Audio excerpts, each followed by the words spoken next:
Hello students, welcome to the accountancy class. Today we proceed with some more basic accounting terms. कुछ छोटी छोटी terms रह गई हैं हमारे जिसको आज हम कंप्लीट करते हैं. And our first term for today is stores. Stores हमने गुड्स और स्टोर्स में बहुत डिफरेंस होता है. गुड्स क्या होते हैं? जो सामान हम बेचने के लिए रखते हैं. मतलब the goods are the material और the part of the business जो सारा material we will held for the resale, जो हम बिजनेस में रीसेल करते हैं.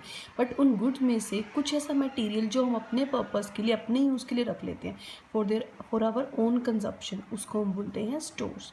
द गुड्स और materials held by an enterprise for the purpose of consumption in business and not for resale, जिसको हम सेल नहीं करते. For example spare parts of machinery. हमारे पास कुछ स्पेयर पार्ट्स पड़े हैं मशीनरी के, हमने खरीदे थे बट हम उसको रीसेल नहीं करेंगे, अपने पास ही रखेंगे for some our own purpose.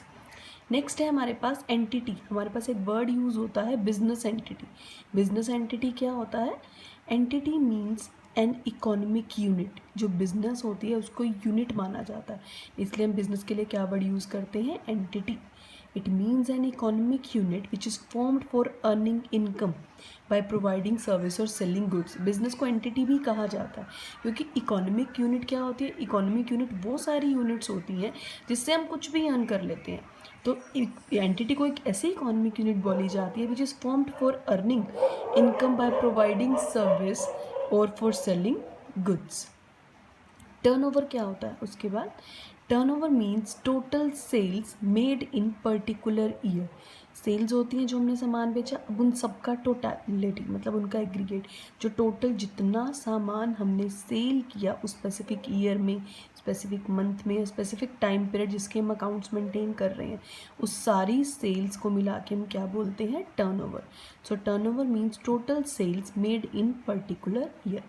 Next है हमारे पास लाइव स्टॉक. लाइव स्टॉक क्या होता है? जो भी लाइव एसेट्स हम यूज़ करते हैं, जैसे कि हॉर्सेस, कार्ट्स वगैरह हम लोग अपने बिजनेस में किसी पर्पस के लिए यूज़ करें. Just like domestic animals such as cattles और horses are known as livestock. कोई भी लिविंग एनिमल्स जिनको हम अपने बिजनेस में यूज़ करते हैं वो हमारे क्या बन जाते हैं? लाइव स्टॉक, क्योंकि वो एक जिंदा स्टॉक है हमारे लिए. नेक्स्ट आता है हमारे पास इन्वेस्टमेंट्स. इन्वेस्टमेंट क्या होता है? Investment refers to the funds in the shares. अब शेयर्स क्या होता है? शेयर मार्केट सुनी होगी.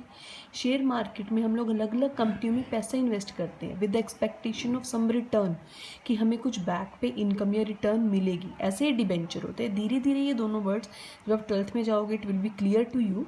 फॉर टुडे ओनली इन्वेस्टमेंट वो फंड्स हैं जो हम किसी भी कंपनी के शेयर्स या डिबेंचर्स में इन्वेस्ट करते हैं with the intention of earning a return, कुछ रिटर्न अर्न करने के लिए, मतलब कुछ कमाने के लिए. Investment refers to the funds in the shares और debentures of a companies with the intention of earning a return. Investment हम किसी और प्रॉपर्टी में भी कर सकते हैं, कहीं एफडी में भी कर सकते हैं. किसी भी फॉर्म में अगर कोई इन्वेस्टमेंट होगी जहाँ से हमें कुछ एक्सपेक्टेशन होती है कोई रिटर्न आने की, that is called investment for the company. Next revenue, I think we might discuss it but I am repeating again. Revenue means income of the routine, recurring nature मतलब रेगुलर या routine nature की सारी incomes जो हमें business में होती है, वो सारे सोर्स जहाँ से हमें रेगुलर नेचर की छोटे छोटे पार्ट इनकम का अर्न होता है रूटीन में, that is called revenue. For example rent regular आता है, हर महीने कोई भी हमारी प्रॉपर्टी पड़ी है उसका रेंट आता है, तो कमीशन आती है, इंटरेस्ट आता है. It is related to the day to day affairs of a business. ये कहीं ना कहीं हमारे डे टू डे हमारे ऑपरेशन से रिलेटेड होते हैं, इसलिए हम इसको क्या बोलते हैं? रेकरिंग नेचर, मतलब रूटीन की nature. It is regular in nature. Next आज के लिए लास्ट टर्म है हमारे पास रेवेन्यू फ्रॉम ऑपरेशंस. रेवेन्यू पढ़ा अभी हमने कि जो टोटल हमें रेगुलर नेचर की इनकम होती है, but from operations operating cycle बताया था, जो पूरी साइकिल हमारे बिजनेस से रिलेटेड है. सपोज मेरा शर्ट्स बनाने का बिजनेस है, उससे रिलेटेड जितनी भी एक्टिविटीज़ में परफॉर्म करूँगी वो सारी क्या कहलाती है? Operating cycle. प्रोडक्शन से लेके सेल तक का उसके बाद की जितनी भी एक्टिविटीज़ वो परफॉर्म करेगा अपने बिजनेस से रिलेटेड, उसको हम बोलते हैं ऑपरेटिंग एक्टिविटीज़. तो जो भी ऑपरेटिंग एक्टिविटीज़ मतलब बिजनेस से रिलेटेड एक्टिविटीज़ करने के बाद हमें जो भी रेवेन्यू, जो भी इनकम होती है उसको हम बोलते हैं revenue from operations. Simple revenue होता है टोटल सारा सोर्स जहाँ जहाँ से हमें रूटीन की नेचर हो रही है।